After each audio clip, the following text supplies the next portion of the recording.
All right, well, we'll go ahead and get started. It's a little bit after 6:30. No one's in the online chat, which will make this nice and easy. So thank you everyone for coming. This is instructional meeting number 5, the last of them for the season. Yes, stay in the call. Our focus here is going to be on playoff preparation. As most of you guys know, playoffs start next week for the girls. Boys are happening the week after that. And as officials, we really want to hit our stride right when we get to the playoff season. For some of us, we've worked 15, 20 games. Some of us have worked 40. Some of us are pushing 50. And we want to make sure that when we get to those last playoff games that we're doing, whether it's a regional quarterfinal, regional semifinal, sectional, state, you want to be performing at your absolute best. And so this meeting will help us focus on some topics that will help us be the best officials that we can in those playoff games. Want to start with open forum. Any plays that anyone has come across that are strange, odd, that you've never seen before, weren't sure if you ruled correctly on, anything that anyone has had across the season, recently, anything like that? I guess I had one last night, length the second half. It was between Madsen West and Madsen East. Madsen West was on offense. They put a 3 up. I was lead. He put a 3 up. We have a rebounding foul where an offensive player comes in and displaces the defender.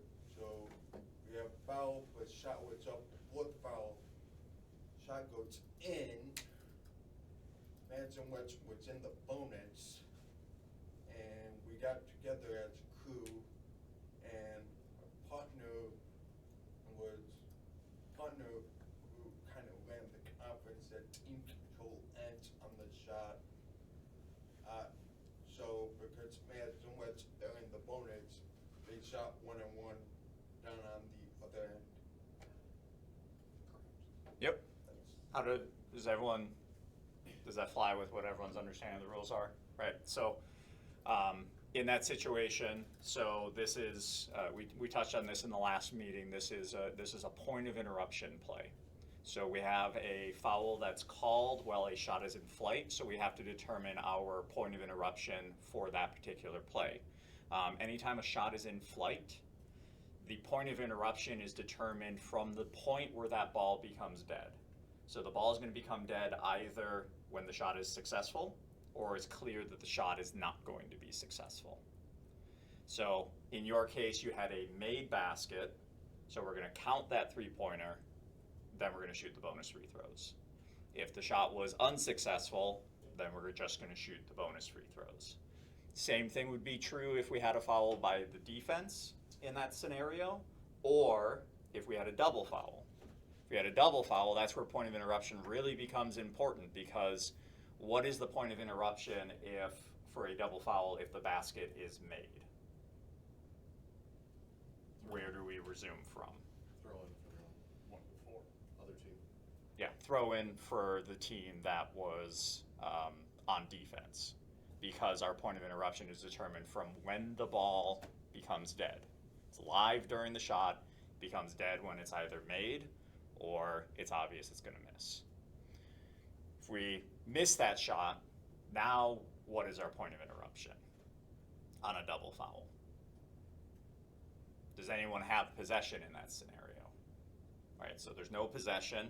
Our point of interruption then is going to be going to the arrow. Yep, for an alternating possession throw in. So that's a really good play. It's come up a couple of times this season, and it's one that is, it's really easy to get wrong. It's really easy to just get your head moving too quickly, forgetting about who has team control or doesn't have team control.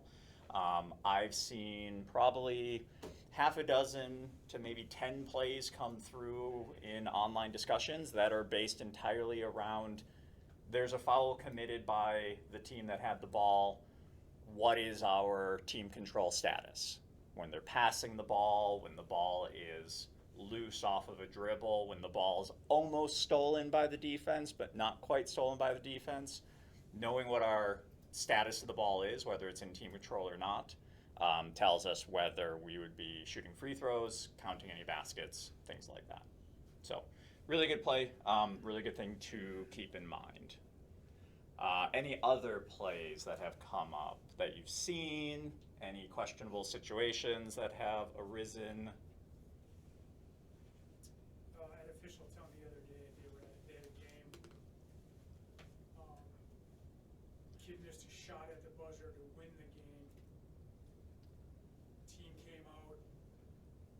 Officials are running off the court, and the one player's giving the choke symbol to the kid that just missed the shot. Are we just running off the court and ignoring that? Are we assessing a technical because it's still within the confines of the court? Does anyone want to offer their opinion on that? Just make sure I heard it correctly, the referee, one of the referees did see it? Yeah, Okay. as they were coming off the court. Is there a book answer in Your here? Oh, there's plenty of book answers. Right. I want to let you guys puzzle this one through a little bit. So let's break it down piece by piece. So the referee, one of the officials, sees it while they're still on the court. Do we still have jurisdiction over the game in that situation? Yes. Our jurisdiction ends when we leave the visual confines of the gym. So we still control the game in that scenario. The next thing you have to decide is whether that act arises to the level of an unsporting foul. To your question about is there a book answer, yes, there is a book answer. There are tons and tons of case plays that deal with a coach or a player after the expiration of time, coming off the bench, going after the officials, being demonstrative, using profane language. So those rules definitely apply, and I would definitely say that rules pertaining to player behavior, taunting especially, still apply in that scenario. That being said, I would be it's a thin line because you don't want to be, you don't want to be the official who took a win away because of something ticky-tacky. An official I work with quite often, one of the things he says when you're talking about technical fouls, you want them to show up on camera. You want them to be visible, because when you go to that film and you see that, yeah, I was having, the coach was being demonstrative and he's coming out onto the floor and doing something, you can look at that play and say, yep, that technical shows up on film. So if you see something and it's a little, something, maybe at the collarbone, and it's hard to tell like where is he directing it, maybe discretion's the better part of valor there. Now if he's getting up in someone's face and clearly taunting, then I think it's justifiable to come in and rule that an unsporting technical has occurred. About 2 seconds after the expiration of time. Sure. The game was still. Would the 2 shots have mattered? Yeah, it was a 1-point game. Yeah. So that's important as well. If it's a 4-point game, maybe it's something that you forward on to an AD, you forward on to a conference commissioner to say, hey, this is what I observed at the end of this game. Pass it on to the coach. We don't want to see this kind of behavior, because you know that there's not going to be any impact on the game whether you call it or not. It sounds like the coaching staff themselves had taken care of it because that kid did not appear in the next game. He was Okay. on the bench. Sure. That's a good credit to the coaching staff that they chose to do something about that without having it be a really big deal. But keep that in mind, and we'll talk a little bit on the next couple of slides about how those things can flare up in playoff games. So yeah, really good play to think about. You see it for the first time, and it's going to go by in a flash, and you're not going to know what to do about it. But if you think about it ahead of time, prepare yourself, then you might be more ready to make a ruling, make a decision on that particular play instead of making a reaction. Okay, Kip, you had something? Yeah, just two of them I had, and I'll say in the same game. For just referees, it's just game management. When the whistle blows of your partner, just don't rush to anything. So I had two plays where I was the C, and I saw and I heard the whistle of my partner. Everyone else assumed one thing. I stayed there and waited for his nonverbal communication that it was a delay of game warning crossing the plane, not a 5-second count, not a timeout. And everyone went to their benches. We just said it's a delay of game warning. Let the referee report it and get back to the spot. It's just something like that. Don't assume anything. Make sure that you're in the right spot. And then the other one is we had a play where everybody lined up going the wrong direction, but one, the inbounder, and two offensive players, and they threw the ball in and got a layup out of it because everyone was on the wrong end. And just make sure you're going the correct direction by where you're standing as a crew. So the crew was set up in the wrong position. No, the crew was in the right. Oh, the crew was in the right position. Perfect. Yeah, then. And we even paused, we pointed this direction, handed the ball in, and there goes the layup. Yeah, this is something that, I mean, you might see a team try and steal a possession, steal a point in the second half, coming out for your throw-in. I don't correct the offense and the defense based on where they're standing on the court. We shouldn't do that. We communicate information. So as they're breaking the huddles in the second half and a player looks at you and makes eye contact, you can say white, and you can point. Now, if they set up going the wrong direction, don't belabor that point. You communicated to the players what the direction was. You communicated the same to the defense when they came out. At the end of the day, it's their responsibility to know which way we're going, and if a team wants to try and steal a point, as long as we as officials set ourselves up in the right position, that's all that we have to do. Back to your first point about your partner had a whistle at a time where there could be several different things that could happen. So we could have had a timeout called. We could have had a 5-second call. We could have had a delay of game called. What are some strategies that we can use as officials to get ahead of that confusion and make as many players and coaches aware of what our call is? Any ideas? Verbalize. That's very good. If you're used to using a loud voice, that's the time to use it.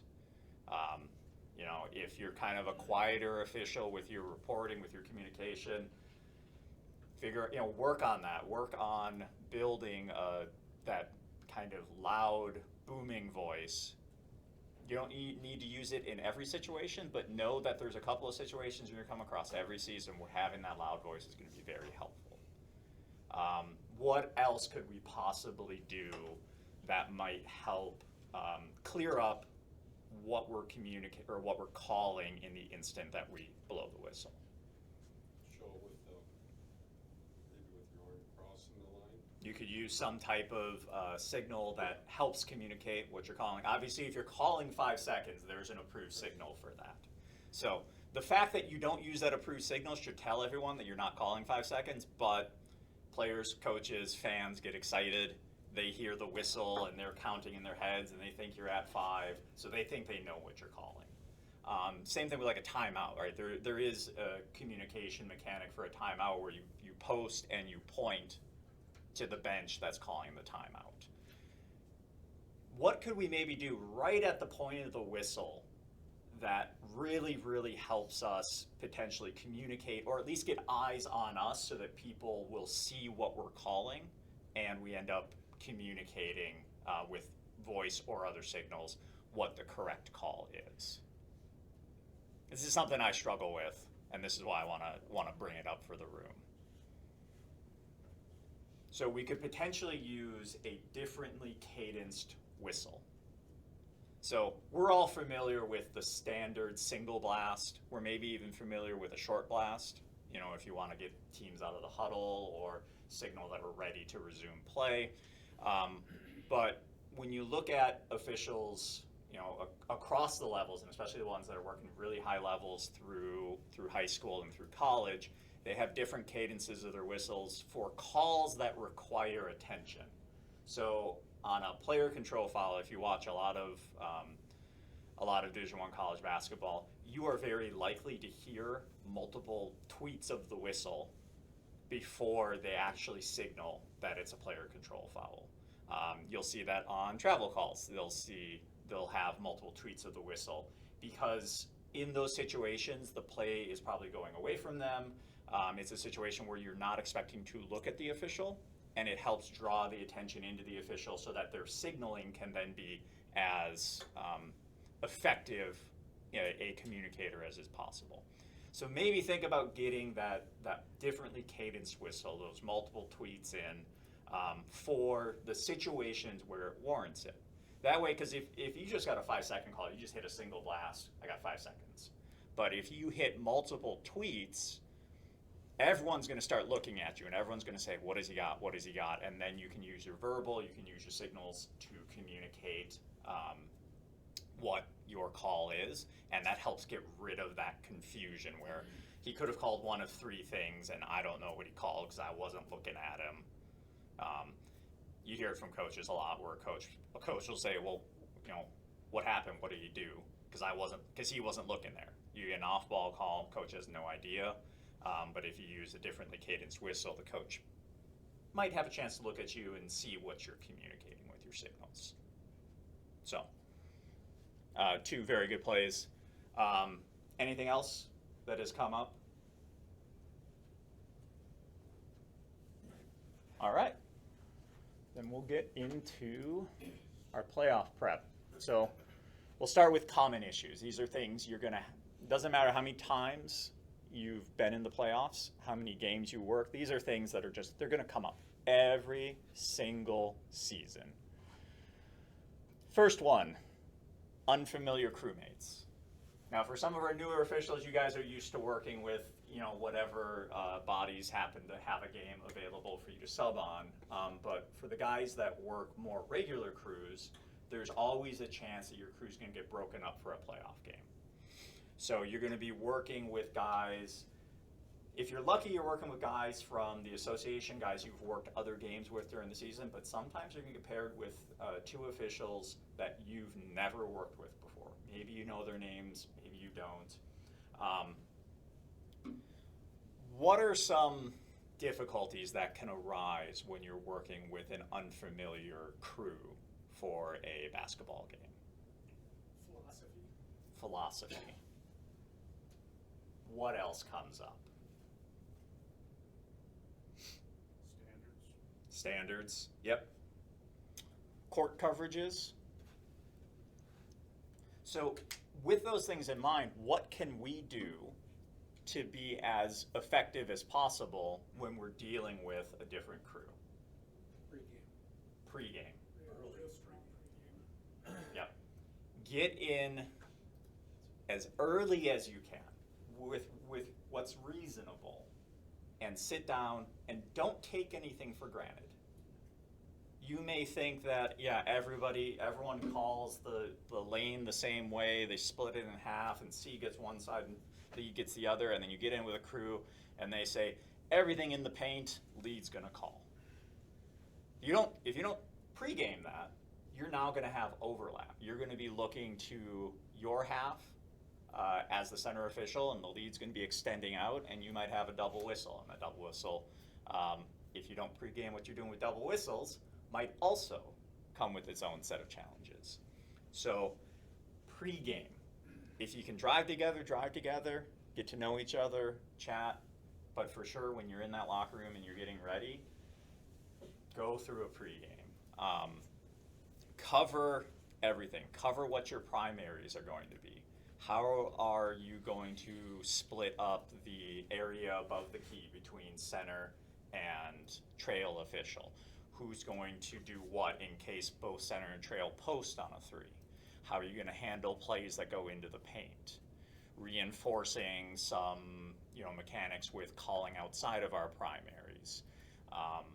Setting standards for, something as simple as how much hand contact are we going to allow? Going through some of the examples that you've experienced in the season to help everyone get on that same page as quickly as possible. Officiating is an individual activity. We each go out there and we do the best that we can, but we appear to the coaches, to the players as a crew. And so we want to start out as a crew, as a unit. We want to go through the entire game as a unit, and we want to finish the game as a unit. So that's going to require us to know what our partners are calling, adjust our calls based on what those partners are calling. That gets into the standards bit of it. Touching base during the game.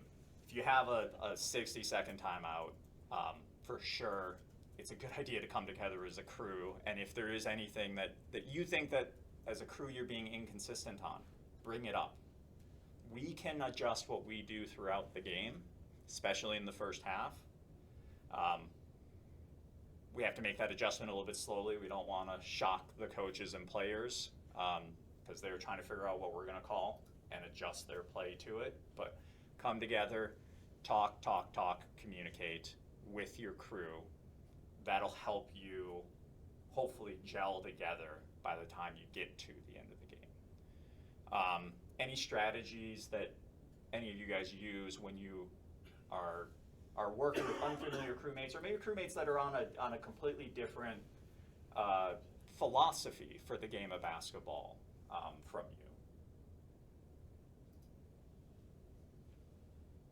you?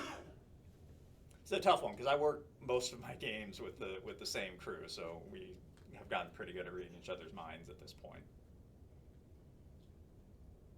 Kip? I just think one is how quick you rotate from side to side as a lead. Okay. You can just say I go very quickly, I go average, or I go I don't go unless I'm really demanded to be there. Okay. There's 3 different levels that you can communicate with just a simple rotation. Okay. What's your tolerance with coaches? How much are you willing to listen? Knowing what your matchup is. We all know what coaches are like. We all know what their what to expect from them, what their reputation is going in. So setting really good standards for, this coach is a little bit more excitable, his counterpart's a little more cool. So let's make sure that we let the cool guy, he's got to have room to go up. He's got to have room to get a little bit excited because we're going to give the excitable guy that room as well. Making sure you communicate that so that we're not applying an inconsistent standard to each of the coaches. All right. Anything more about unfamiliar crewmates? Okay. Emotions is one I really focus on in playoffs.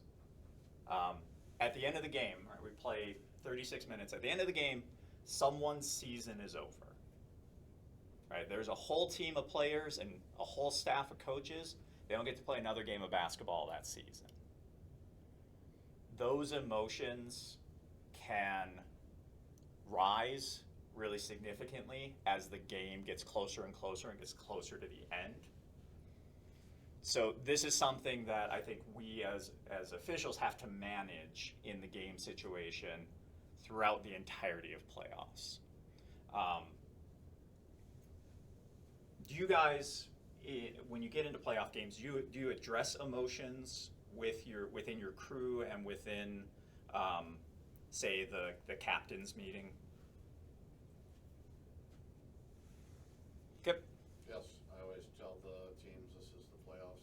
It is unfortunate someone has to go home, but let's respect until you celebrate when you get off the court. Yeah. respect the game, respect your opponents. Taunting is always going to be a point of emphasis from the state. Just because we get into the playoffs does not mean we take those points of emphasis in the way we've handled games the entire season and just set them aside.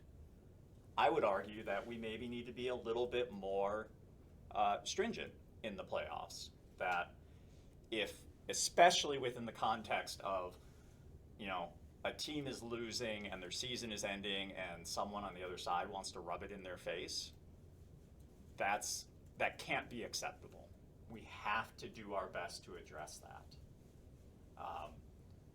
It's really easy in a game that's 10, 12 points and it's getting pretty late where you know what the outcome's going to be. If someone steps over the line, go right to your tool bag, give them a tee, because it's not going to impact the game. But it at least sends the message, lets the opposing coach, lets the opposing players know that you as an official is not going to tolerate it. It sends a message to that player's coach, and to the point that Josh made, if you make it known that, hey, that player was engaging in taunting behavior, hopefully his coach handles it then, so that it doesn't become an issue as you get down into the later rounds of the playoffs. So, handle the emotions. I like to, in the captain's meeting, to Kip's point, I tell the players, someone's season's ending tonight, so you got to respect that. Don't rub it in. Be a good winner, or be a humble winner, be a good loser. Okay? Anything else on emotions? I guess just to add to that, just be careful in the game. Even some of your calls could amp up the emotions of players, so be careful with potential intentional fouls, technical fouls. So you might not need one, and if you do one, it might amplify the game more than you really wanted to do. Mm-hmm. So think about it, I'll say reverse thought process. Yeah. Well-timed calls can also take some of the energy out. If emotions are getting too high, the energy is getting too high for the game. Technical foul, a well-timed intentional foul can kind of pull some of that energy out so that the game becomes a little bit more manageable. If it's really getting to a point, you might, keep it in your back pocket. You might need to send the teams to the bench and talk to the coaches directly. I worked a game a couple of weeks ago. Two teams that have kind of middling seasons, fairly competitive game, but in the first half, there was just a lot of talk. A lot of players that were reacting after shots, that were looking at their opponents, staring them down. And we picked this up as a crew, and we talked about it in halftime, and we went and talked to each of the coaches before we inbounded for the second half. We told them exactly what we're seeing, and we asked them to address it. Second half, not a problem. Okay? So keep that in mind. Utilize the coaches. They're there to help the game of basketball happen, same as we are as officials, and they should have that same goal in mind. Any other common issues for those who have had multiple rounds of playoffs? What are other issues that can come up that can really just throw a spanner in the works? Jamil, you see a lot of games as an administrator. Anything odd that happens from that side?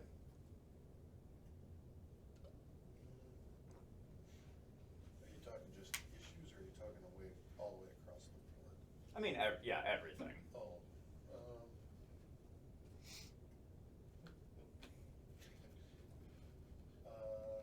I would say one thing, and this might sound foolish, but now you're getting contracted from the WIAA with Arbiter. I would highly suggest that wherever you're going is touch base with the AD and their assistant, because I can tell you with 90% of the schools that are on our school right now, going over to we don't get all that right away, so just make sure they know you're coming. Because that's the last thing they need, is to get an email from him and from him on 2 different crews, and there's 6 people coming at them. It sounds very, like, how can it happen, but it can happen. Yeah. No, this happened last year, not to us, thank God, but it did happen. Visiting team brought the wrong jerseys, because they didn't read it properly. So now you have 2 teams in white when they come out on the floor. Happens once in a million, trust me. Not necessarily your problem, but I'll guarantee you if it happens, guess who they're gonna come to first? They're gonna come to you, right? The AD is gonna walk up and go, what do we do? Because most ADs, just saying, they panic and they don't know what to do. And they're not always there. So that sounds strange, but it happened last year in a regional final. They just thought that away team, home team thing, and they brought their wrong jersey.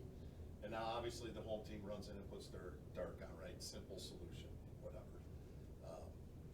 Just keep in mind that I can guarantee you they'll come to you if that happens. Probably the other thing, you have a chance to get sent somewhere you've never been. So when you get there, give yourself 5 minutes to, if you come in through the gym, or, go step up and go look at the gym. Who knows what overhangs you have, ropes, who knows? That's one thing that can come into play. If you're going somewhere you've been, not a big deal. You've been there, you see it. Man, I tell you, there's just not weird things. There's just small little things you never think of that for some strange reason it happens in the playoffs. Because a lot of times too, you have teams that have not seen each other, they don't know each other, they've never played each other, right? You get sent somewhere and you got 2 teams coming at you in a sectional semifinal, for example, and they're both coming 2 hours. So you just don't know what you're getting into, so you just got to do some research. I think is always a good thing. But Yeah, I would absolutely second that. It's gotten so easy to look up the results, look up their stats, understand who the best players are. It doesn't change how we officiate the game, but it does change how we approach the game if we understand who the best player is and what they might try and do. If they shoot a lot of threes versus kind of an outside-in drive to the basket type of player, that's going to change where you're going to be looking on a lot of plays. To JMO's point about reaching out to the school that you're going to, since the WA is handling contracts, also reach out to your partners. You might look at it and say, well, he's coming from here and he's coming from here and I'm coming from where I'm coming from and we're not going to ride together. But touching base so that everyone knows we have a game together. We all need to be in this place at this time. You definitely do not want a situation where you fail to touch base and someone, they're spaced out, or they end up in the hospital and they forgot to tell the WA, or maybe they had a sub, whatever the case may be, and suddenly you're down an official for a tournament game. I don't want to do 2-person. I definitely don't want to do 2-person in a tournament situation. So touching base with your partners far enough in advance that you guys can get things figured out. I could add a couple of things to what GMO said. First thing, like Dave said, you are getting your contracts from the tournament from the WIA now. Take care of those little things, and this is all year long. Return that damn thing right away. Because what happens in Arbiter is if you don't return it, that athletic director and that commissioner cannot see it until you return it. I can see it as a commissioner, but they cannot see it because I get calls from my ADs that say, you don't have enough refs. Yeah, I do. Well, Dave didn't return his damn contract because he just let it sit in there. Do the little things and return those right away. The other thing about playoffs, been there a number of times myself, there's gonna be crews in your association that get switched. Do not assume you did something wrong. They gotta switch you with somebody. You might be the switchee rather than the switcher. You might not have done a darn thing wrong. The other crew might have. Just do what the WIA says. If you don't want, if you end up having to travel another 2 hours, you can tell them no. Just keep in mind that they know you just said no. But don't argue with them if they switch, because it might not be you.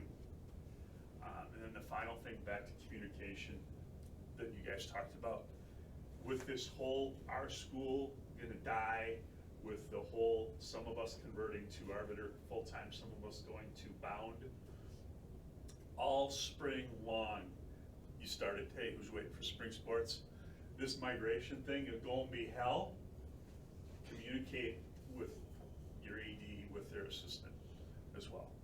Same as you did with the track games too. Yeah, yeah. Regular season, I mean, if you don't send an email to the AD confirming that you're working a game, I think you're doing yourself a big disservice, and I would say absolutely you got to do that in the playoffs. This kind of ties in with that, like with Bound, like, is it schools, is it conferences, how is that happening? I'm not with Bound. I know you're I'm not. going with Dave. It's conferences. Okay, because I was talking to Nick, and I know they're going to Bound, he said he probably won't be able to get contracts out until late February. If we're lucky. Does that be on? It's all because they're just moving everything over, and it takes a while. So the whole conference is going Yeah. to Bound? So what, The whole Badgers. what happened with ones that you had for next year already that you That'll signed? go over. You'll be, You don't have to worry that'll about all those? transfer into Bound. We are, right? We are, right? Well, if it doesn't, it's not gonna be your problem, it's gonna be ours. Baraboo's on board with that, right? Because they were sending us contracts in Arbiter this year and paying us through Arbiter. Yeah, Jim started that. Yeah, because we were all on Arbiter for a little while, A little while. and all of a sudden we decided we were gonna go to Bound, so. Yeah. Big Eight's not changing. No. You might start getting contracts in Bound, you see it, you gotta create an account, blah, blah, blah, like you do with all the rest of them. And quite honestly, it's a pretty simple process to accept a contract in Bound, it's very simple, so. And It won't be a we've big deal. mentioned to the Arbiter people the 3-step process is a pain in the ass for the officials. We've told them, can't do anything about it, we've told them. And the same, another thing too with the contracts with Bound, it's the same thing in Arbiter right now, because as our school dies this slow, painful death, all of them are not going over. So when you get something from me, I'm gonna tell you, cross off December 2, February 3rd, and January 2nd. Cross those off. You will get a contract. You're on my, JMO can appreciate that. We're back to paper and pencil to some extent before we put it into the computer system. So he said, as our school dies, I'm going regressing back to paper and pencil right now to keep track of stuff, so. No, thank you. All right, points. Oh yeah, Kip. Just one more thing when you're looking at playoffs is because coaches do add players to the roster, you might wanna just confirm, hey, I've got 14 in the book with those coaches at your coaches meeting, just to make sure if they've added players, you're like, oh, that's not right, okay, get that fixed before the 10-minute mark. But just validate that with them because they'll be maxing them out usually by bringing as many people up as possible. Yeah, it's not a terrible idea to deviate a little bit from the procedures we've used. In theory, right, the coaches are going to get there probably about the same time that us officials get there. They have plenty of time to review the book and make sure it's accurate, that all the players are in there, that the starters are marked. But you go over there at 12, maybe just grab your coaches. Coach, look at this. We're good. Look at it. We good? Because then if something does change, then you gave them that opportunity. All right, these are points of emphasis, things that I focus on, that I think a lot of officials should focus on to be successful in the playoffs. So now we're on the court now. Number one, rules knowledge. You gotta be in the book, reading and understanding. We're how many months into the season? 3 months, 4 months? Again, some of us have 20, 30, 40 games under our belts. Whatever rule changes have happened, you better know them by this point. You better not be going into a game and, you're going up and, players going up and they try and block a shot, they miss, they slap the backboard, it's shaking like crazy, ball comes off the front of the rim, and you got no call. It's going to be a hard one to sell to the coaches. Early in the season, yeah, you could have sold that. You said, Coach, I missed that. Rule change, I'm trying to get better. End of the season, that excuse is out the window. We gotta know what our rules are. Know what you're gonna do for continuous motion. Have that standard in your mind. Get in the rule book. Look at some of your film to understand whether, the calls you've made regarding continuous motion are correct or not. Have a standard in your mind for what you're gonna call for player control fouls. It's playoffs. This is just the continuation of the season. We're not going to do anything different. We're not going to do anything special.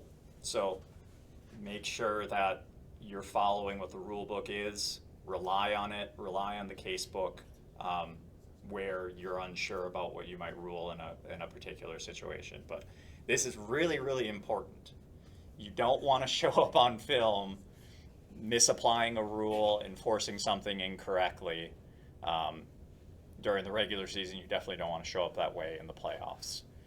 As the field condenses, as there's fewer and fewer games that happen every single night, there are more and more eyeballs on those games.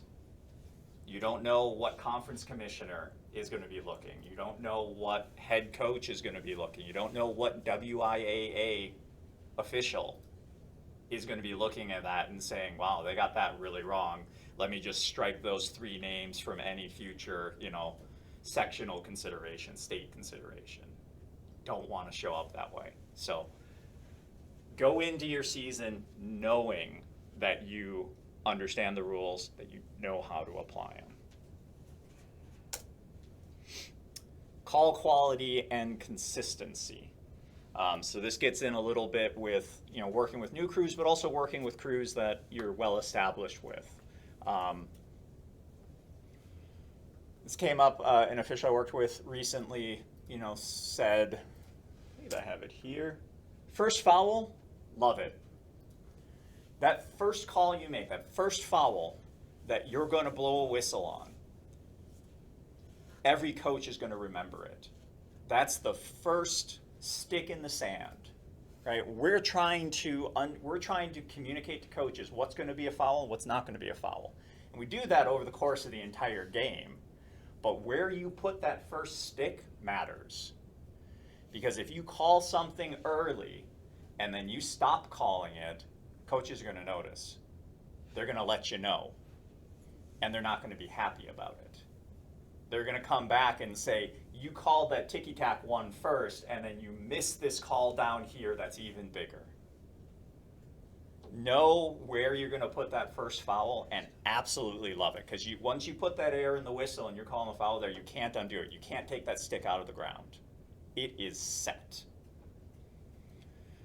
Understand call consequences.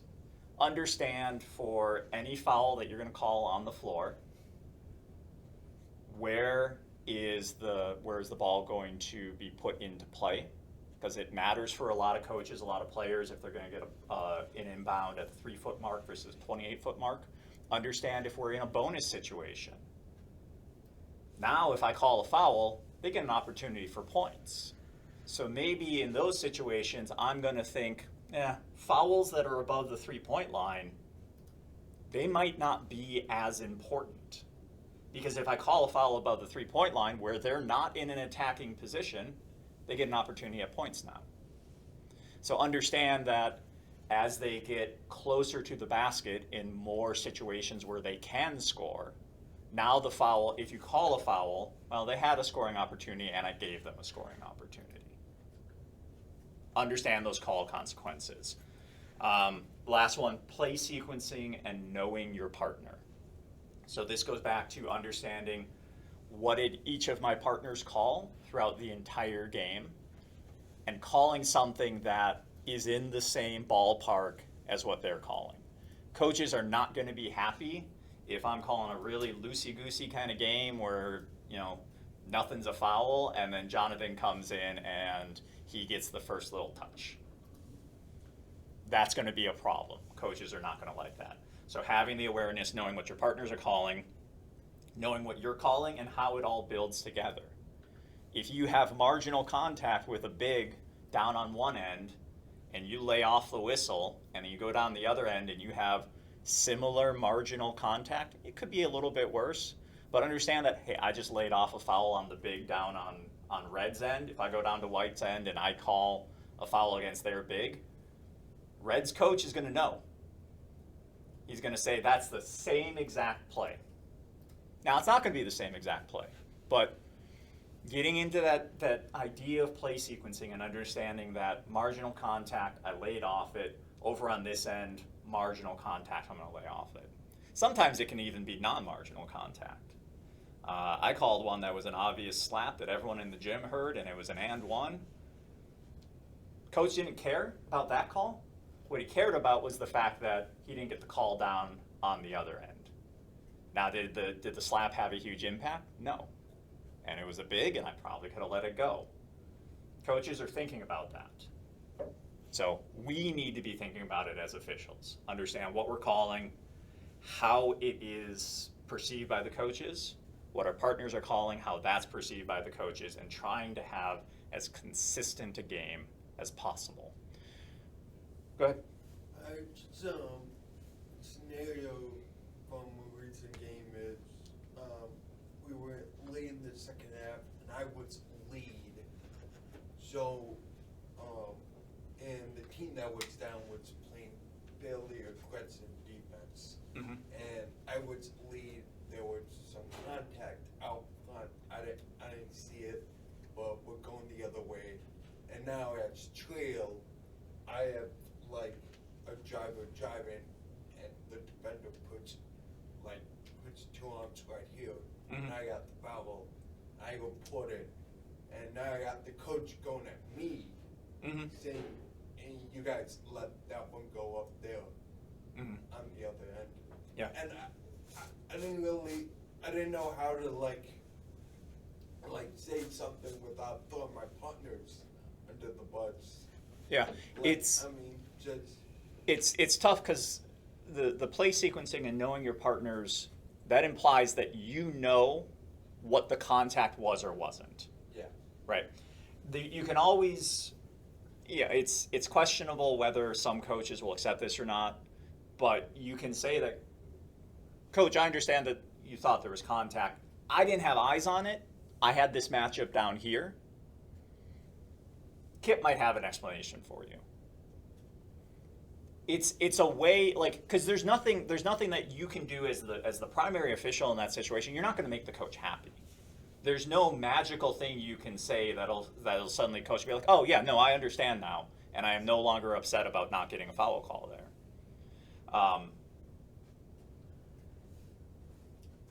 Letting the coach know what you saw, if you saw anything, can help.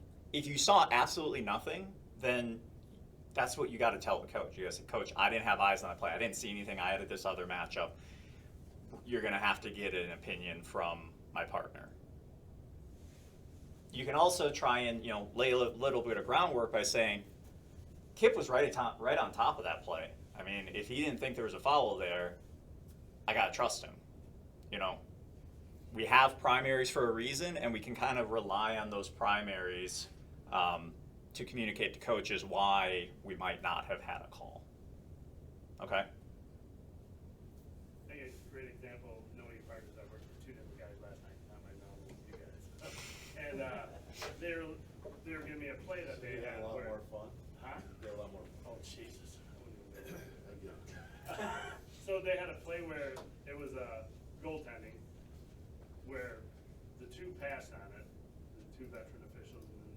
other guy's a veteran too, but he was new to their group. And they both passed on it. They're like, it looked close, but we weren't sure, so we let it go. And then he blew the whistle and stopped playing. And then he brought them together and he goes, what'd you guys see?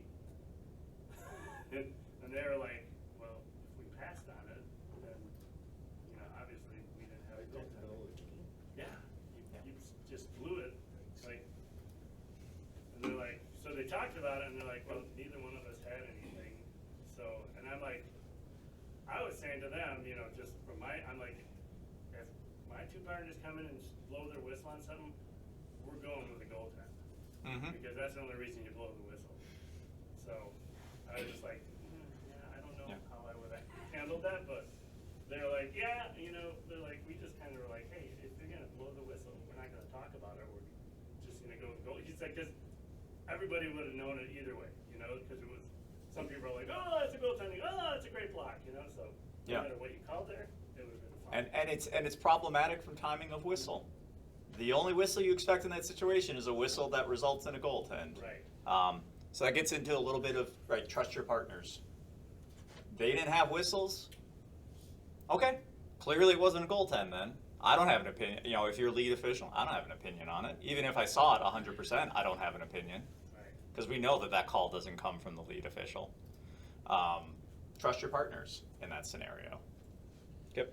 And if it's really I'll say a big call, non-call, like block charge, just say the next dead ball, we'll get you the referee over here so he can answer the question. Yeah. Be proactive in that, we'll get it as quick as we can with it. Obviously, you gotta be very picky on that. Yeah. You can offer that as well. On the point of block charges, when we're talking about play sequencing and knowing your partners, if you call one player control foul on a block charge, be ready, because now every defender on that court knows, all right, player control fouls are on the menu. What are they going to start doing? They're going to get over late. They're going to lean back to try and sell the call. So just recognize that as officials that, all right, Kip called a player control foul. Player controls are on the menu. He set the standard. I got to match that standard. If I come out with a block, we're going to have a really pissed off coach. Know what your partner calls. Know what the consequence of that call is. We're going to be calling player control fouls now for the rest of the night, or we're going to be telling guys, stop flopping, right? Stand up. Give them the fake and being fouled warning. Worked a game. Mike called a questionable player control. Oh, it was awful. Yeah. That's one that you can ignore, right, as a player control foul goes, because Mike told the coach, I kicked that call. Mike, it would have been nice if you told me and Josh. But You were yelling at me.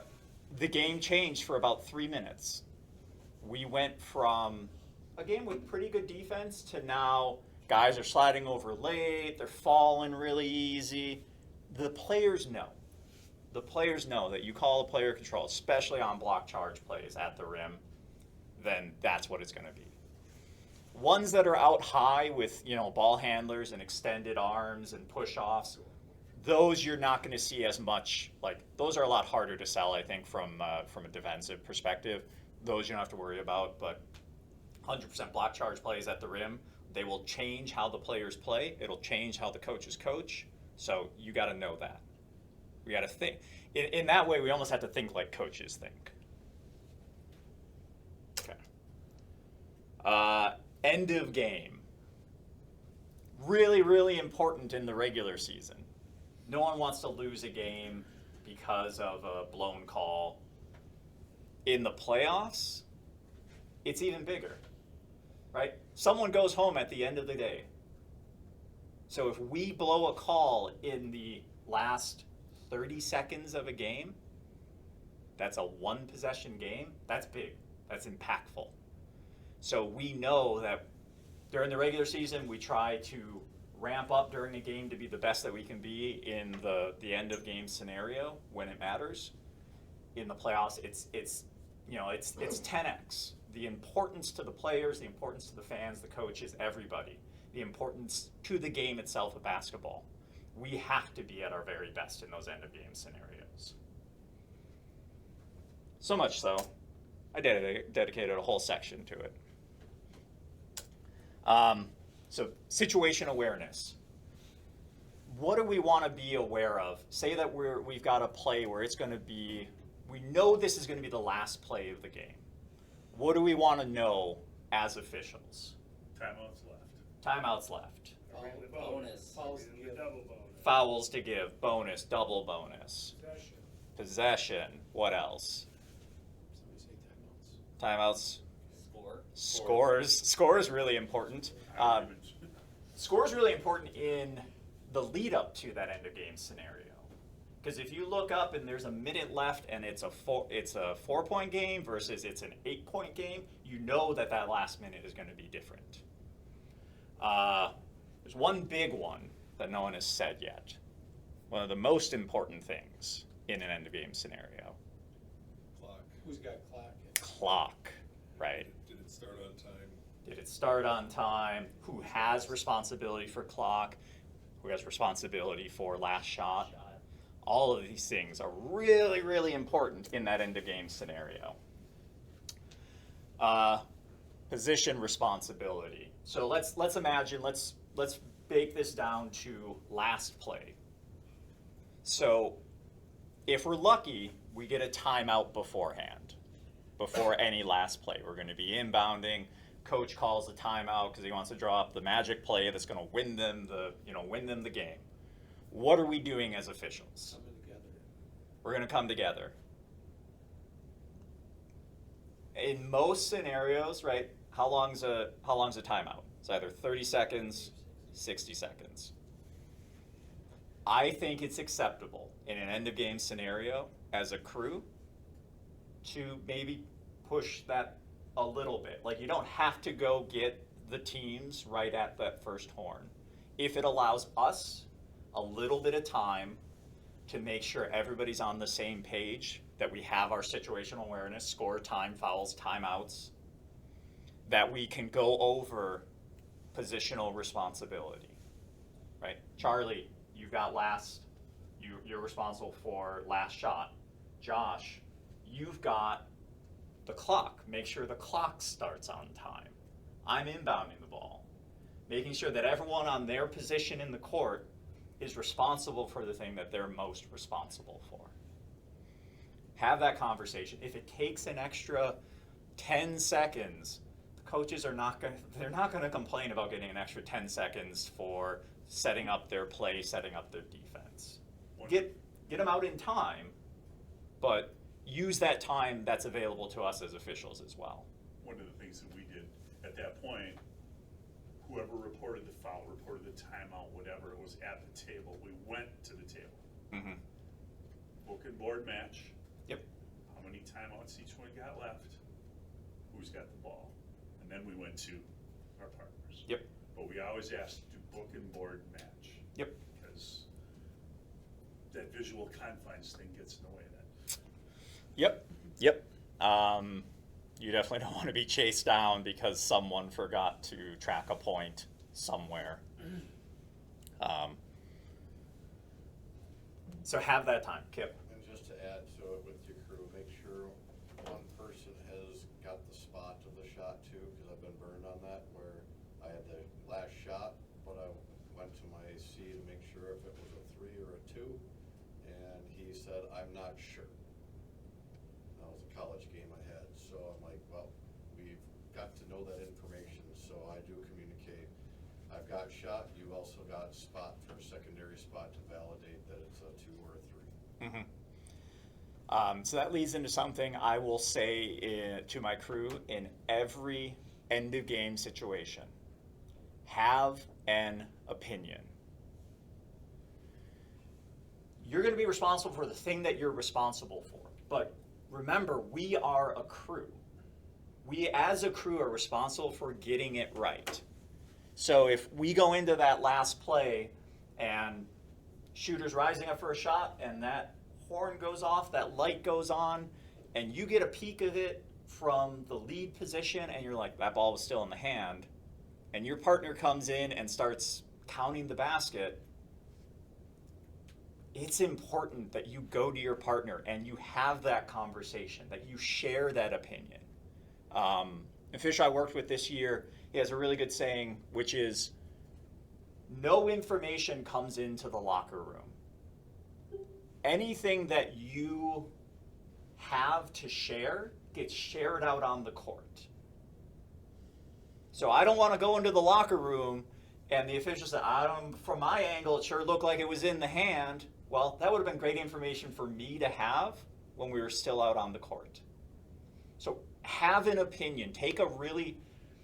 In those situations, take maybe a little bit bigger kind of view of the game. You are responsible for the things you're responsible for, but we all want to be responsible for the game. We want to make sure the game comes to whatever outcome it was going to get to. We don't want to, as officials, change the outcome of the game from wherever it was going to end up, right? So have an opinion, have some knowledge, whether it's there was definitely no fouls in my primary or the clock definitely started on time. Have something that you know that you can definitely bring if there's a question, right? If someone comes up and you said, hey, did the clock start correctly? Yeah, clock definitely started correctly. We're all good. Have that opinion, have that knowledge, and absolutely be willing to share it. Don't let your partner make a boneheaded call and then like try and run off the court to avoid the mob or everything. Have that conversation. Question. Yep. With the new protocol for end of game and whistle and no whistle, would it be correct, I'll say, policy to wait and confirm with all three officials that the shot counted or not counted before you blow the whistle? That is, I've seen different crews approach that different ways. Okay. I've seen crews that approach it from the perspective of we need to have a call in the time frame where that occurs. We need to have a signal. Now we can change that signal, but we need to have a signal. I've also seen highly successful crews in a really hectic situation not have a ruling, come together, discuss it, and then come out with a ruling of, no shot. So it's hard to say what is going to make you look the best because I've seen fantastic officials do it different ways. Can you pre-game that with obviously the crew, but in the last seconds, could you tell both coaches, if that shot is questionable from any perspective, we're going to make sure we get it right. Our crew is going to converse after the time has expired to give you a final answer. Is that acceptable? I think you can pregame it. I would not tell the coaches that. Okay. Coaches don't need to know the internals of our deliberations. They don't need to know because coaches are gonna try and weaponize that somehow, right? Because if it's obvious, right? If it's out of the hand with a second left, and you're counting it, the coach that's hard done might come out and be like, no, you said you're gonna talk about it. Don't tell the coaches what we are definitely going to do. Okay. You're giving them ammunition that we really don't want them to have. To the difference between, right, if it's an obvious, ball's out of the hand, in the air, buzzer's going off, basket's good, you can count it, get your butts off the floor. But if it's a little bit closer, you got to feel that out. Whatever you pregame. If you say, if it's a question of if it's out of the hand or not, and you pregame this, you said, we're going to come together and I'm going to ask you guys your opinions to make sure that I know what you saw and what I saw. That's fine. You pregame it, and that's the way you're going to do it. So then to add to it, are you blowing the whistle, counting the basket, then gathering? It depends on what you pregame. If you pregame that I'm going to make a preliminary, and then you guys come to me and tell me if you have information that changes it, then that's what you pregame. Okay. If what you pregame is, we are gonna come together, I'm gonna get information from you, I'm gonna get information from Mike, and then we're going to make a call, that's also acceptable. But make sure that you pregame it so that everyone's on board. Andrew, I got a question. Yes. I'm retired for a reason, okay? So, what's that? You can share that with us. Why I retired? Yeah, because I'm suck. And I was told to get out. So there's a timeout with 5 seconds left, and it's a 1-point game. And the crew gets together, and we're gonna make sure the clock starts, blah, blah, blah. And the first thing we're gonna do is we're gonna say who's ever C or opposite the table, it's your shot, right? Mhm. Typically, that's what most would do. Yep. So my question would be, if C's the guy who's got the shot, it goes up and he either says no or he says good, whatever his decision is, right? I struggle to understand why we'd wanna get together Mm-hmm. and debate over something that we shouldn't debate about, right or wrong, Mm-hmm. okay? And the other reason I ask that is, I think that coaches know in a last second situation whose shot it is, they've been around the game long enough. They know who's calling it. Mm-hmm. I think you're gonna get yourself in a position you don't wanna be in if C is coming in going like this, and now we're gonna get together and go, we're gonna count it. We're not gonna, whatever the opposite of what your C just called, Mm-hmm. now we're gonna get together and we're gonna say, we're gonna overrule it. You just worked 30, I'm shitty at math, 37 minutes and 58 frickin' seconds perfectly, and now something like that happens and you have gone to the shitsville, you're done. You go to overtime, whatever it is, you are the worst 3 officials that ever walked foot in that gym. Mm-hmm. So if we get together and we discuss this, and a C is the guy who's making our last second shot, then damn it, you're living and you're dying. And that's when I'm telling you, you get together on a last second shot, and you change it, your credibility is gone. There is nothing coming back to you. That is a tough spot to be in. Mm-hmm. You know, here's what I would tell you, I'm not kidding, if you 3 guys work together all the time, and you all debated for 10 years, that every time Mike's in the C on the last second shots, he gets it wrong, then frickin' rotate him the hell out of there and someone else do it. I'm honest to God, I just think through that a little bit and wonder where you are when your C goes like this and all of a sudden his partners are like, hold on, we think it was good. Holy cow, you talk about putting a guy in a bad situation, that C is, if I was that guy, I would never work with you guys again.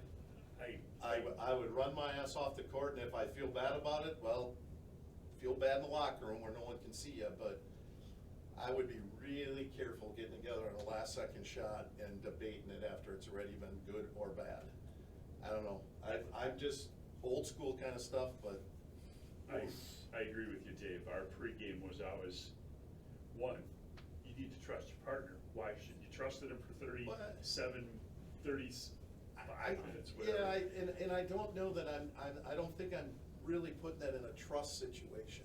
I'm gonna trust him. If I'm out there with him, I trust you. Right.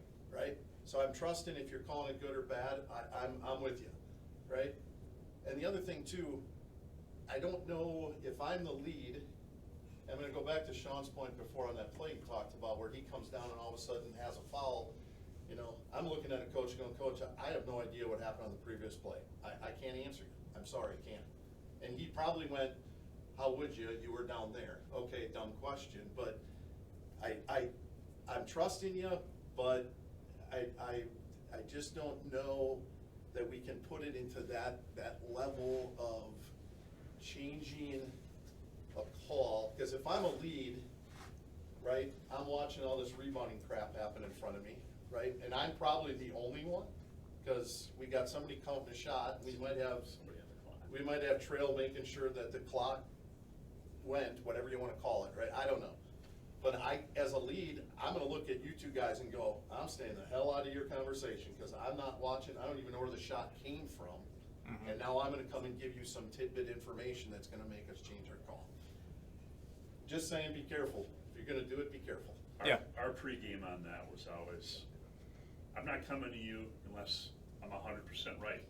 Right along with we're not taking any information into the locker room. Yep. I'm not coming to you unless it's 100% my mind. I'm changing you. If I have any doubt, Dave was right the whole time. Yep.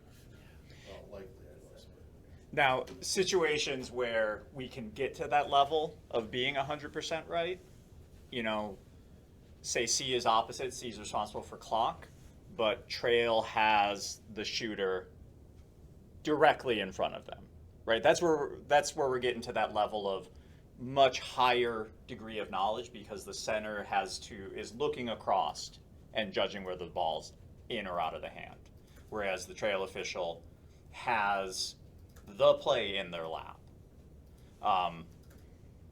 Yeah, it's, you know, there's not necessarily, you know, a right and wrong way to approach it. You know, my philosophy is about getting the game to its natural conclusion, and if that means, you know, the last shot counts or doesn't count, for me that's the important thing. So I put a higher premium on that, on having that knowledge and sharing that knowledge in such a way that we get the correct outcome.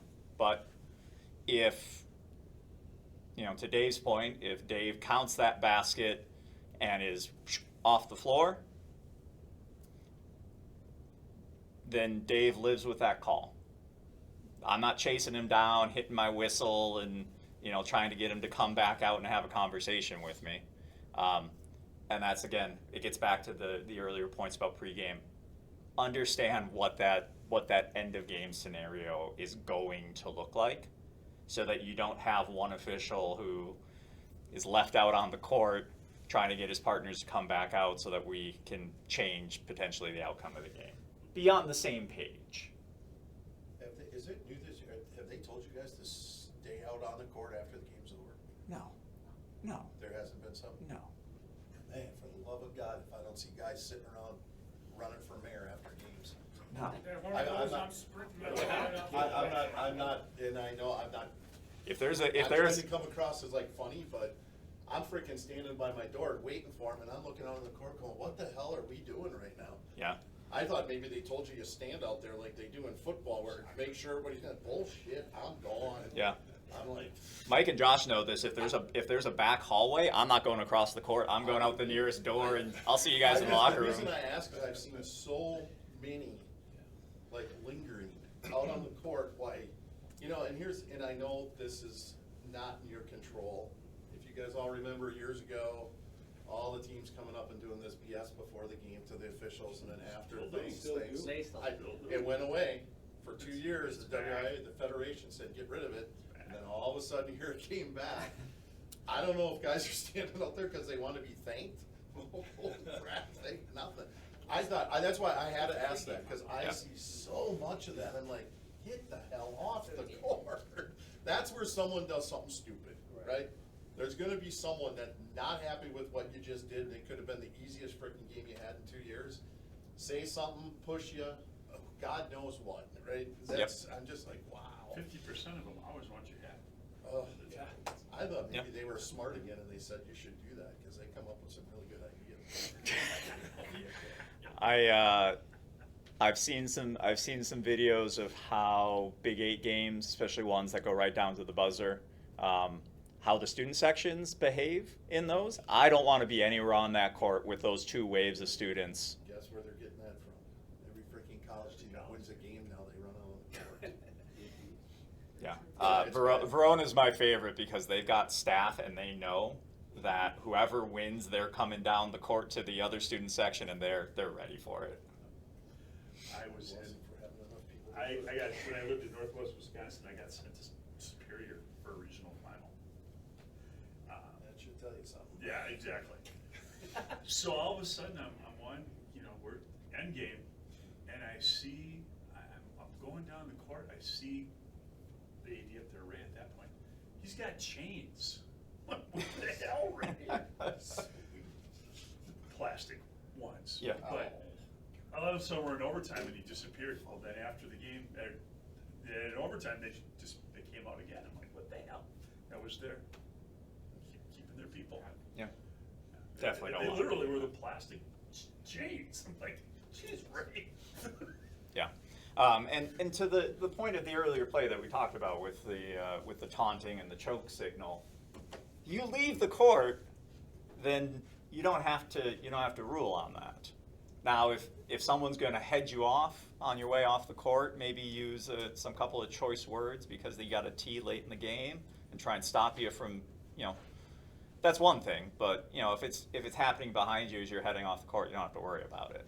So definitely do not linger. Focus on the door. Yep. That's the fastest I run in the whole game. So back on end of game, it's a final outcome. So we want to be at our best. Don't rush. If you're gonna call a foul, call the foul. Don't rush. Don't do anything differently. The game goes at our speed. In that last minute, if you're gonna make a big call, make that big call. But you don't have to sprint to the table. You don't have to, hurry up and get your shooter and everyone get in positions. Take your time to make sure that we don't make a mistake. The last thing, those who have attended these meetings, this is one of my favorite phrases I've picked up in my years of officiating. We make decisions. We don't make reactions. We're going to see a play start, develop, finish, and that last one's really important. We are going to decide what our call is. Get used to that thinking process, and apply it, in these high pressure, high impact scenarios. Anything else? Anything that anyone wants to bring up on? We're going to move off playoff prep here now. On end of game scenarios, I've got one for end of game scenarios. Consider this. If you have a timeout and the ball is going to be inbounded in the backcourt on the end line, it's a situation where they can run the end line. Consider as a crew, cover this in pregame, moving the inbounder to table side and having your center official opposite. Because in a situation where they have to go the full length of the court, the trail official is still going to be responsible for the ball as it advances up the court. If you put your trail table side, they don't have to worry about that clock and they don't have to worry about last second. And you have that center official who's opposite table and they can take a view of the entire court. They can see the backboard here, they can see the shooter there. It's going to set you up for a little bit more success than if you are really strict and say, no, we're definitely going to put the lead official opposite table. Now he's responsible for the inbound, he's responsible for the ball handler, any defenders or offensive players that are hanging back on the play. And also, you've got to see the ball in the hand and see the red LEDs or the clock. So just think about that in your pregame. I think it's a small adjustment that you can make that will set you up for better success. It also puts two officials up the floor where the action might end up being. And again, if the ball moves really fast up the floor, then center can take that play and then lead can move into that really big view to provide any support that's needed, or trail rather can move into that really big view to provide support. So just think about that, moving that inbound.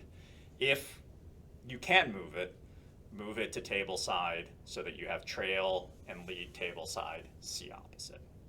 Any other tricks, anything for end of game scenarios? I don't have end of game, but I have one more thing I remembered about when you talk about prep. Regular season game, 7:15 start, who's there at 6:15? Later? 6:15 to 6:30-ish thing? Usually not. For anybody in here anybody with their first time this year, playoffs? First games? Good for you guys. Good. Nice job. Congrats. Congratulations, guys. Good job. Just remember, because sometimes this slips our mind, right? These are 7 o'clock starts. So if you're used to getting to a game at about 6:20, in all honesty, I said it before, do those ADs and those people a little bit of justice and get there at 6. Because I'm going to tell you, if you're not there at 6:15, and realistically, going out on the floor at about 6:40. 22. 22. Or 22, because 15 minutes in the Yeah. 5. Yep. You know, you show up at 6:15 or 6:20, and AD's gonna start to freak out, trust me. Yeah. And as I'm there, if I'm there, I'm probably gonna do the same. If I know who you are, I'm probably gonna be like, well, they'll show, they're just, you know, whatever, but Losers. at the end, well, we'll talk about that tomorrow. See how, be careful what you do there, my friend. Especially if you're going somewhere that they don't know you, right? Like, if you're going somewhere to Timbuktu and they don't know who you are, give them the common courtesy to be there an hour ahead of time so that they can not worry about that. Because it is crazy, and I just tell you this, when playoffs start, even though schools have done this for how many years, things just go stupid. Right? Yep. Their ticket person doesn't show up, someone doesn't do this, they're worried about that, and all of a sudden someone says, hey, there's no officials here yet. Right? It just adds to their worry, and if they can put you in your room and not worry about you until it's time to bring you out, it is helpful. So just remember, we go up 15 minutes on a start time. Another hint from my experience as a ref too, especially at the regional final and the 2 sectional games. Lines at the door, get there even earlier to go. You gotta get, you're going all the way past the line, yes, but to Dave's credit, they're gonna be real busy when they open those doors. So they don't have time for you. Yeah, beat the fan bus there So for sure. Beat the fan bus there. You know, usually their pregame information will say the doors open at 6 or 6:15, or, you know, with electronic tickets, they could probably even go a little later. Beat the door opening. So they, like you said, put you in your corner and leave you alone. And don't ever ask if there's a place, truly, when you reach out to those ADs, ask them, where do you want us to park? Is there a place we can park, whatever? Ask that, right? Like by us, if we host a sectional or whatever, or sectional semifinal, I have officials come in a different door than you would normally, right? Because you're coming in the backside and you're not going by anybody. The last thing you really truly want to do, you don't want to walk with your bags walking through 500 people waiting to get in a door for a game, right? Just don't even go put yourself through that. Or being wheeled out in a wheelchair. Or he's been back like 3 times and he's fine now. We shaved the line down. God. On that point as well, this is one of the greatest things I like about playoffs, getting ready for playoff. You know when warm-ups are going to start. The AD will tell you the exact minute that warm-ups are going to start. No overtime. There's no overtime to worry about. There's no, well, we're going to go in at 12 minutes, but maybe they get a running clock, and so you got to hustle through your prep, your warm-up. Get there early. Take care of your bodies, right? Get warmed up really well. Get dressed. Have some water. Like, you can plan it out. You got plenty of time, and you're going to know exactly that minute that you're going to go out. It's not a bad thing to get there early. I get during during the season, sometimes it's tough because you work, but for playoff wise, try to figure out how you can get somewhere a little bit early. It saves a lot of people a lot of hassle. Yeah. Let's see. We'll start with this clip. This gets into how we can be successful or maybe not be successful in end of game scenarios. With a lot of a quick tip, you gotta seal up the rim if you're a mineral ridge. The tip, shot up, put down. Oh, Probably the most excitable official I've ever seen counting a basket. What is he doing? Count that, count that. But let's run this through like end of game. Say that they had a timeout before this. I'm pretty sure they had a timeout. So what are the really, really important things? Clock. Clock's starting. But what's particular about this clock and the time that's on it? 0.4. Get a shot. So they can catch and shoot. I will implore everyone who's working a playoff game, if you end up in a game where there's 0.4, Be clear with your partners. Make sure everyone knows what can happen. They can catch and shoot. Can they catch and dribble and shoot? No. Definitely not. So look at how much time is left and understand like what things can happen. 2.5 seconds, you can get lots of dribbles in 2.5 seconds. I'll leave pads. Right. 1 second, 1 second you can catch, dribble, shoot, probably. Go through those things in your head and make sure the crew is aware. Make sure that in this case, make sure every official's aware, because this ball ends up going into Lead's primary. So Lead is thinking about that. Center's definitely got to be thinking about that. We talked about position responsibility. Let's break down position responsibility here. What is Trail responsible for on this end of game scenario? Down the picture would be nice. Yeah, be down, you said it before. 10,000 foot view. He's responsible for the inbound.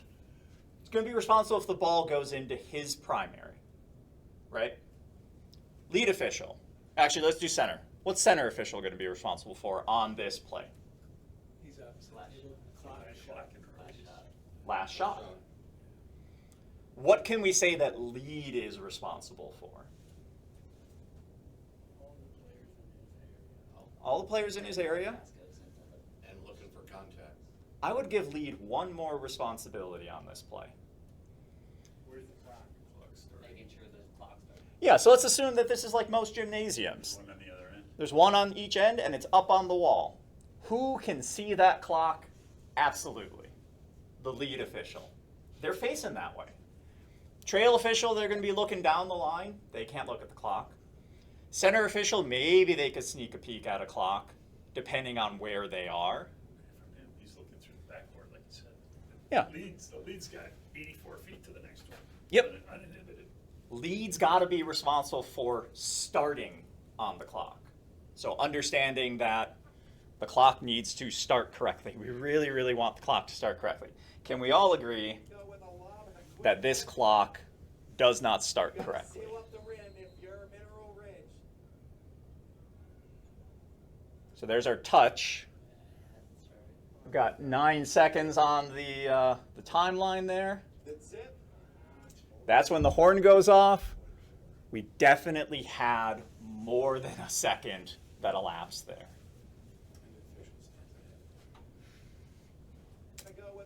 Now, obviously, we talked about earlier about who's going to be responsible for ruling on this last second shot. It is the center official. They are responsible for ruling on this last second, and they do.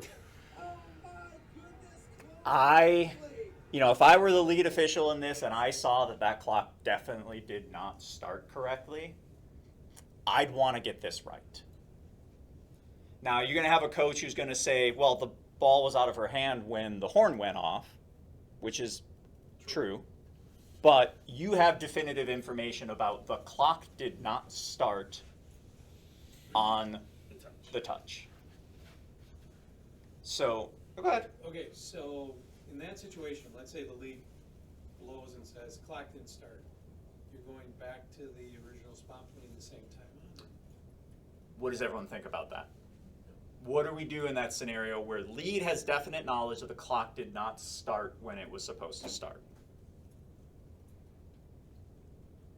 If you have definitive knowledge that she did not get that shot off in 0.4 seconds, game over. What does everyone else think? Well, I think you're definitely getting together as a crew. Yep. There's in this play, I will say there's a right answer. I would say generally there isn't an exact right answer. With 0.4, if we discussed as a crew, we know what she can do in 0.4 seconds and she exceeds that, that's end of game. That basket does not count. It's a tie game, so we're going to overtime, but we're going to rule that that basket does not count. Now let's move the clock back a little bit. Let's say there's 5 seconds left in the game. And that ball gets inbounded, and you're looking at the clock, and it's like a second goes off before they start the clock. What's everyone's opinion on that particular play? What do we do with that one?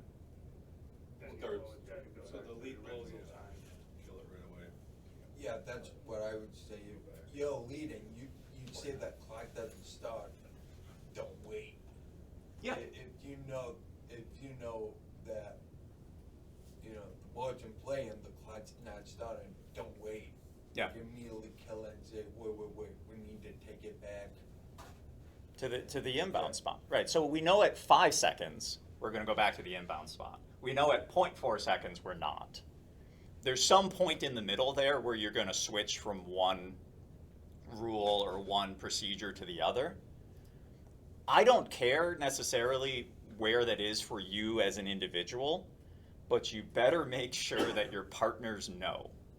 Discuss it in that last scenario. If it's 1.5 seconds are left and you're going to have that conversation, you might say 1.5 seconds, they can dribble, they can catch, they can dribble, turn, shoot. If the clock doesn't start on time, we're going to have to judge based on all of the action that occurs and then rule whether the shot's going to be good or not. It's going to be tough. You're going to have to judge in real time when 1.5 seconds happen, how much time that is. Or you might say that, nope, with 1.5 seconds, we're still going to go back to the original spot and make sure that we start correctly. You got to decide.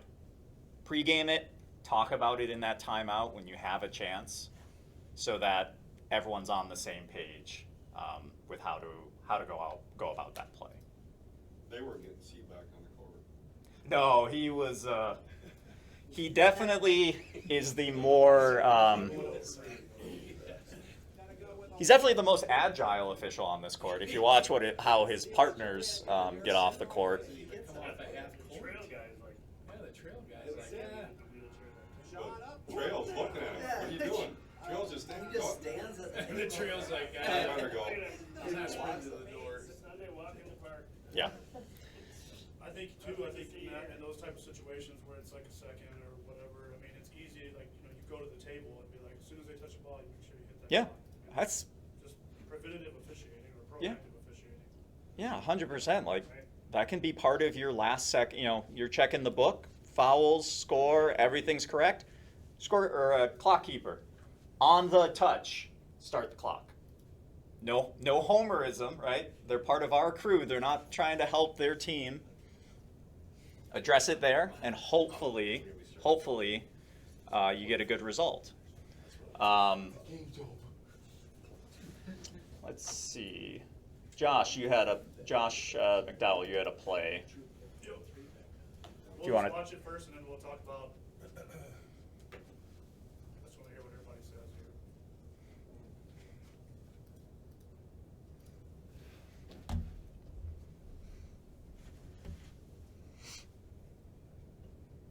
I bet Ben it's really calm in this situation, but No, Ben was not very calm. He was calm all game until that point, pretty much. Let me pause it. So I'm gonna ask the room. Did anyone see maybe what's the crux of this play and why the coach might have been complaining? Can you play it one more time? I sure can. 24 was The gentleman with the ball moved down the sideline, is my guess. Yeah, that's what I. The thrower hitter. Yeah. Lower left corner there. He went about Yep. 2 steps to get the ball in. So let's focus right there on our inbounder.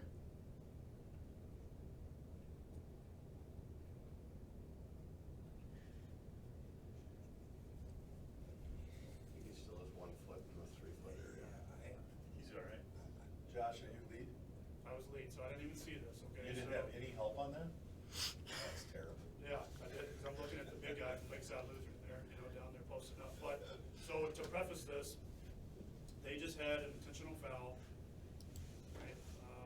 Lodi player, Ben had told him to foul, because obviously it's like 40 seconds, 39 seconds, 4-point game. Actually, it was a 2-point game at the time, I think. Lodi player, 2-hand pushed the player in the back, got the foul, so we did an intentional, we came together and talked about it. Ben was not happy with that. And then this play, and then the official that's Trail, he is like a relatively new official, 2 or 3 years, right?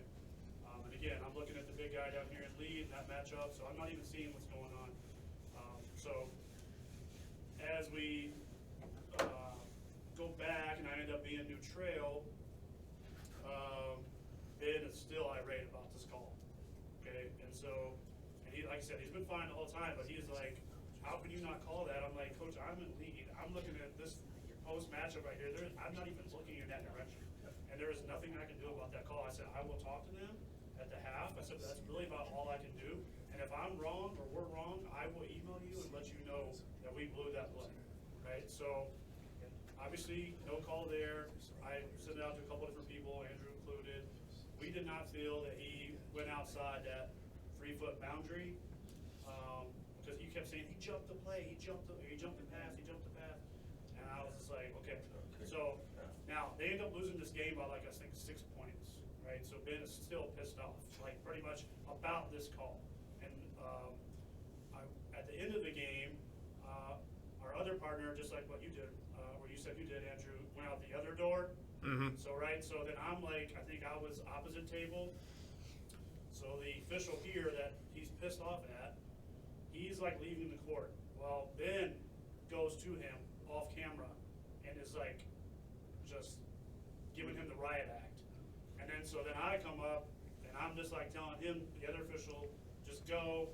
And I'm trying to calm Ben down. And I'm like, look, you can't be coming over here. I said, if we're wrong, I told you, we will let you know that we're wrong. But I was like, you cannot be sitting there accosting an official like that after the game. And I get it, he was pissed. It was a close game. At one point, they actually tied it, like 50-50, I think. But it all stemmed from this play right here. So I was anxious to see if everybody else had the same mindset or thought process as us on the 3-foot rule when throwing in. If anybody's got anything different, like please, I'm open to any, because I have not emailed him yet or the AD about what happened, or kind of more particularly about post-game interaction. But I wanted to see what anybody else's opinions were. This is recent. He's This was fine, last yeah. Thursday or Friday. That's easily within 3 feet. Absolutely. And that's what we thought. So, Does anyone? and I gave a reference and everything, but and again, close game. I think they lost by 4 last time to Lakeside Lutheran. So I think, and I think he was just heated. But again, I didn't hear anything from him the entire game until that play. Was he did he bring up the 3 feet, or was he like he left at his pivot foot? Or like No, he just said he jumped the pass, or is what he said, and so I'm assuming that he was mad at like him being in the air passing, but all you have to do is be on or over the 3-foot Right, area. so Just 1 foot. Yeah. I'm not sure if he knows the rule. I mean, I'm not sure if he's referencing, like, if he believes he needs to have foot down. Right. Like, Yeah. that must be what he believes. Yeah, so But either that's- way, I just wanted to, and again, it's not something that I've had this year really in a long time, but I felt like it was a good call, like the good no call as well, but I just wanted Yeah. to see what other officials had before I emailed him and. Does anyone want to estimate how wide 3 feet is? Yeah, it's 6 feet. It's 6 feet. Well, yeah. Well, that's it's a more whole than other that. that's a whole other bit. But your shoulders are about 18 inches wide. So if you think about someone who's shoulder width, that's about 20 inches. So 36 inches is, I mean, it's a wide area. And it's pretty clear on this film. You can see that he basically moves his left foot to where his right foot was And he's fine. Yeah. as he releases the pass. And it kind of jumps. Josh, this happened in the first half. Second half. Oh, it is second half? Yeah. Yeah, I think Oh, by the 30 time minutes. he finishes, did he just? Oh, jump yeah. A little bit, he's outside the box. Yeah. Yeah. Well within it when he Ball was throws the ball. gone. The ball's gone now and he's still in it. Yeah. Yeah. I think one way, like, this is a bit of a baseball thing, but like, you could, if the coach is complaining that, he moved illegally, you'd be like, Coach, it's 3 feet. It's a big area. Right. I know some umpires in baseball, they'll talk about, right, plates, 17 inches wide, 18 inches wide, something like that. Baseball guys will know. I mean, mean, I was just trying to. Depends on the I got- score. That's not the zone. Yeah. That's not the zone, but Most of the time not wide Yeah, enough. when I got back to New Trail, I was just trying to de-escalate the Yeah. situation because he was still irate about it and like, and then he was, I don't know, I think he was picking on that younger official to be honest. Yeah. Right, so, I would say this to you, Josh. This is complete opinion, and everyone in this room can disagree with me, and that's fine. That's why we do this. sure, Don't email him. okay, No. He's finding a reason why he got beat. yeah. I mean, If that's that's what I why you figured got that. beat by 4, 5, 6, whatever the hell it ends up. Yeah, Really? right. I doubt it. It was more so for But the after the game I altercation. I would so. 100% back you by sending Sue a note saying, hey, we explained it to him, whatever, but this is what he did, and, you know, 100%, you gotta bring it to her attention, because that's wrong. And I'm gonna say this to you too, I know what you're trying to do by de-escalate him, screw him. Yeah. Don't even give him the time of day, get off the court. Right. If whatever he does after that, you're trying to protect the other guy, which is great, obviously, right? Tell him to move, don't keep going, great. All he has to do is get stupid there now, and he hits you. Yeah, and, What and, for? and from the huddle film, Yeah, we're it's dumb. totally off camera. Like, Yeah. it didn't even catch us, it was just, And of so, course- cause I was trying to see if it would catch us. Yep. But it was just focused on center court. Yep. And I was like, damn, we're not even on camera. No, Like, and when if this something happened. happens there, You wanna be what on do you camera. got? Sure. You know, that's just saying, I would tell you to work with the AD, let her do what she needs to do, and again, come on, that's why you lost by 6. Send him a neat note and tell him Todd Jans at Lakeside cheats. Then you wanna beat him. So I'm just curious. No one in this room was on this game, right? No, but I know. But I've talked to all 3 officials. Okay. I thought So- I love it, Yeah. everybody knows this already. I don't This is know. good. This is,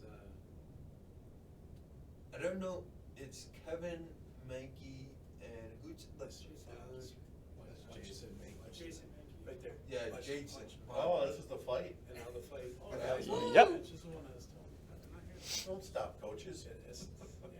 Oh, Christ. 1, So- 2, 3. Yeah, yeah. 4, 5. How many we got? Yeah. Nope, how many Well, we they got 3, Three. all of one team. So Mike hit on the first point. There's a reason that we look at these, especially fight clips. Who here has been in a game where there was a fight? 1, 2, 3, 4. Not amongst yourselves. More of a, not an Uh, road match. If you've never, I've never been in a game where there's a fight. And those of you who have been in a game where there's a fight, what's the first thing that goes out the back of your mind? Me, so get the hell out of the way. Right. You forget everything that we talk about in these meetings about how to officiate fights. So we look at fights so that we can try and reinforce that. So, you know, we don't want them to happen, but when they do happen, we know what we're looking for.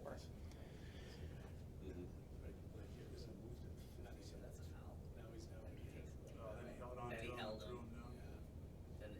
threw him down.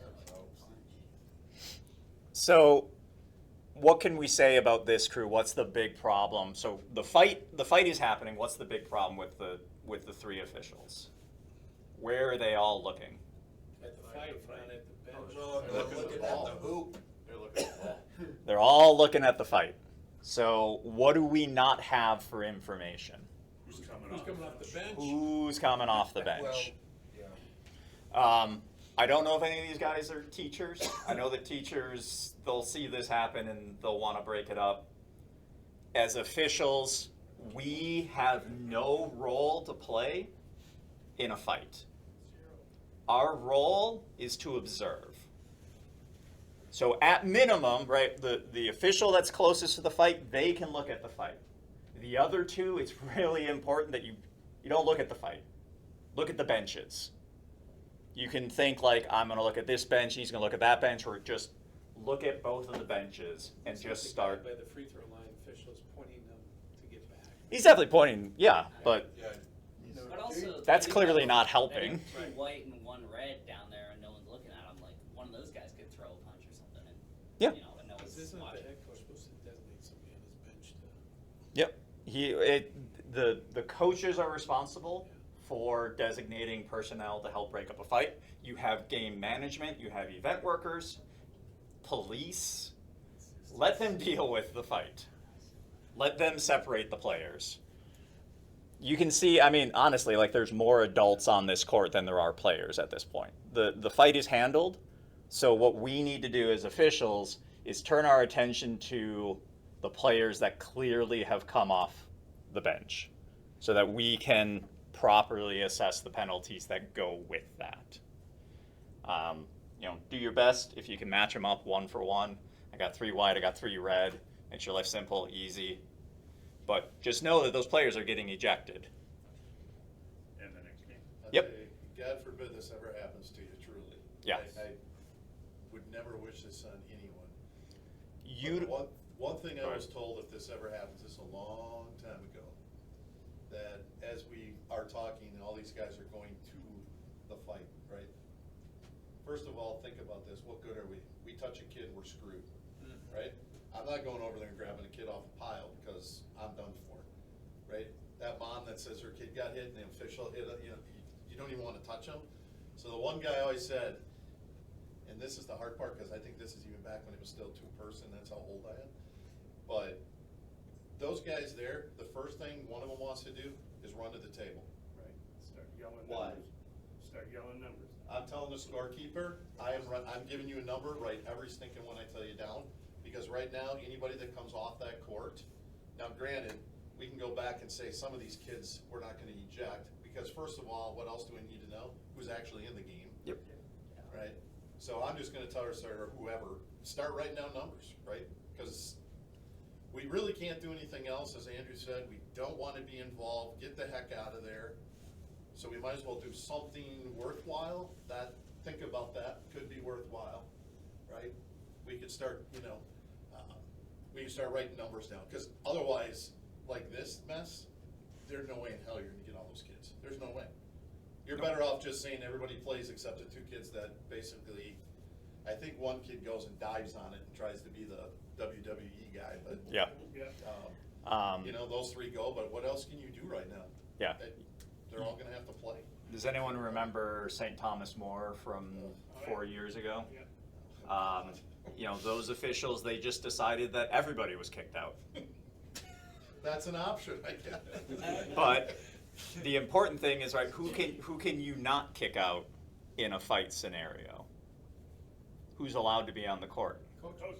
Well, coaches, but also The 5 players that the are. players, the 5 players. On the court. So what I would recommend is, for sure, the official that's closest, you can deal with the fight in so far as figure out who is fighting. 4 red, 5 red, 1 for white, 2 for white, because those guys are gone. Once we come together as a crew, one thing we absolutely should do, and JMO got on the front end of this, we need to involve the table. In any given scenario, do we know who the 10 players on the court are? Not a chance. No. You might remember in hindsight, oh yeah, 11 was in the game at that time. Go to the table, go to the scorekeeper, and be like, all right, who was in the game at the time? A good scorekeeper knows who was in the game at the time that it happened, and they can write out a list for you. And then you can look at that list and be like, all right, I had 4, I had 11, I had 5, I had 14. They're gone. These other 6 that didn't fight, they can stay, right? And then you go to your players coming off of the bench, and they get kicked out as well. I'd probably get them off the court, send them to the locker room in a fight scenario. But this play is, interesting because of what precipitates the fight. We missed fouls. Right. There's nothing we can do if you got two knuckleheads who have been going at it the entire game. You've been trying to get them to leave each other alone, and they just won't, and they start shoving. There's nothing you can do about that. But if this is a scenario where we miss an obvious foul, that's, there's probably fouls there. if you don't call that, we're still okay. That's what causes the fight. Right. That's right, for C. Well, I think, too, and again, I don't know who was on this game, but C and Trail are both ball watching. Yep. If you look at C, he's following the ball the whole way, he's not even following the group of players. Yep. That is behind the ball. And what is lead? Watch it right from the beginning. Yeah. You just back it up a little bit. He's watching the ball right there. He's watching the ball. But he hasn't moved. And then when this is here, he's already watching the ball. Right, his eyes go up. But he's been Yeah, he watching is. the majority of the players. They start in transition. We missed that call. Lead, new trail, old lead, not a chance. Not a chance they're going to pick up a call like that. If they do, God bless them, that man's getting a beer. Right? Because if we don't, we don't have this call here, that's obvious. It's an intentional foul. Absolutely an intentional foul. And then everything else, right? There's the hammer fist. But we still don't even have an official. The coach was watching. Oh yeah, yeah, he saw it. Two coaches. What about all this crap? But the trail isn't even there yet. If he calls that foul there, none of this happens. Right. That's the problem, right? Because he stops and he's right on top of him, telling him to knock whatever, and it just doesn't happen. You know? You've got new lead and new C, they're down there with 3 players. I mean, yeah, and that's the thing. How far they get down the court, and we still have the fight going on back there. And no trail. He gets there eventually, but There. definitely not the sense of urgency that I really. Playing, he's gonna raise a bit like he has a foul like there. Yeah, he does. Mechanics. He's got a couple fouls, I'm sure. Mechanics. Wait, I got something now. These plays are going to be hectic. Just numbers. Just get them in your head. If you make a mistake, you make a mistake. I wouldn't worry about it too much. Always remember, this is this wonderful game that gets played in the winter. You got to remember, some of these kids, where do they hate each other from? You got it. They hate each other from football, and they can't wait till basketball so I can chuck them somewhere because they care. Honest, I'll be honest. It happened at our early gym. November. It happened in our gym last night, and it was that wasn't going to happen because if our kid would have done anything, I would have choked him to death. But Yeah. I'm not kidding. It was all stemmed because they both got thrown out of a football game for fighting. I've got a And now game. they come back and I'm like, oh good, this ought to be good. These two peckerheads are out on the field. Yeah, Together. I've got a game this week with a team that made a deep playoff run in football, and last year they had a bunch of football players, and they're definitely gonna have a lot of football players on the court this year. So, Just a quick question to yep. adjudicate that. So let's just say they knew Red 11 was bench and 3 white, all those players were bench personnel.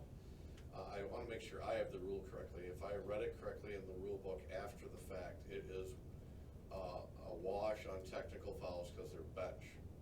1 charge bench to white, 1 charge to red for bench personnel, not the fight people around the court.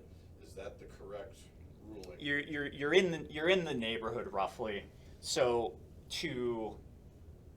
you have to offset 1-to-1 in order to not shoot free throws. So if we had 3 for white and 1 for red, red is going to be shooting 2 free throws. Because there were unequal numbers. You don't shoot free throws if there are equal numbers of bench personnel that This is participate. 1 pair of shots. not- One pair. Yeah. But every single player gets a flagrant technical and is ejected. For participation. Yes, for participation. Each one of those flagrant technicals is a team foul. Yep. The head coach only gets 1 indirect in that scenario. Yep. He does not, you don't give him 3 indirects because he had 3 players come off the bench. Correct. So it's tough because it's like, okay, there's only 1 indirect, but all the fouls are individuals. But if we have unequal numbers, we're only shooting a maximum of 2 free throws. Plus, who knows how many different players participated in the fight. If you can, offset as much of it as you can. If it's the same number on both sides, it's like, okay, we're putting 5 technical fouls in the book, we're shooting no free throws, get those players off the court, and we're going to play a game of basketball. And if you have that happen, you have to go to when you go to the table, please be patient with your scorekeeper, because they're not gonna have a clue. Nope. You're gonna have to walk them through what you need, who's gone, who's not, team fouls, they don't know, they're not gonna know, unless they tell you that it happens every week in this gym, but you might wanna leave. Last two things here for playoffs. Be a good member of the officiating community.